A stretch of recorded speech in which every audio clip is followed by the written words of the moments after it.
আসসালামু আলাইকুম দর্শক, এই যে একটা রিক্সা চলে যাচ্ছে, এটা দেখতেছেন, এটা চট্টগ্রাম মেডিকেল কলেজের সামনের মেন রোডের দৃশ্য। এখানের যে পানির অবস্থা সেটি দেখতে পাচ্ছেন, হাঁটু সমান পানি, হাঁটু পেরিয়ে কোমর সমান হয়ে যাচ্ছে। এখানে এই যে দেখতে পাচ্ছেন সাধারণ মানুষগুলো চলাচল করছে। এটি চকবাজার হয়ে প্রবর্তক মোড়ের দৃশ্য। চট্টগ্রাম মেডিকেল কলেজের একদম মেন গেটের সামনের যে রাস্তাটি আছে সেটি, ওই যে ওপারে দেখতে পাচ্ছেন মানুষ হেঁটে রাস্তা পার হচ্ছে। কোনো বলতে গেলে কোনো গাড়ি চলছে না। একই সাথে এখানে কিছুটা কম দেখা যাচ্ছে। প্রবর্তক মোড়ের অবস্থা আমরা আপনাদেরকে দেখাতে পারছি না। প্রবর্তক মোড়ে আসলে অনেকটা বলতে গেলে মানুষ ওদিকে যাওয়াই যাচ্ছে না, এমনটা অবস্থা। এটি পানিটি হওয়ার অন্যতম যে মূল কারণ সেটি হচ্ছে 5 লাখ আবাসিকের ভিতর দিয়ে যে নালাটি আছে সেটি সেনাবাহিনী কর্তৃক কাজ চলছে। তারা আসলে দীর্ঘ সময় ধরে কাজ করে আসছিল।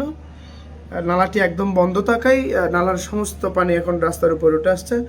মানুষের মানুষের যে চলাচল সেটি চরম ধরনের একটি বিঘ্ন করছে। এই যে একটি মোটরসাইকেল যাচ্ছে, আপনারা বলতে গেলে চাকা দেখাই যাচ্ছে না, এমন এক অবস্থা, একটা মেন রোডের অবস্থা। আমরা জানি না আসলে পানি কবে নাগাদ কমতে শুরু করে।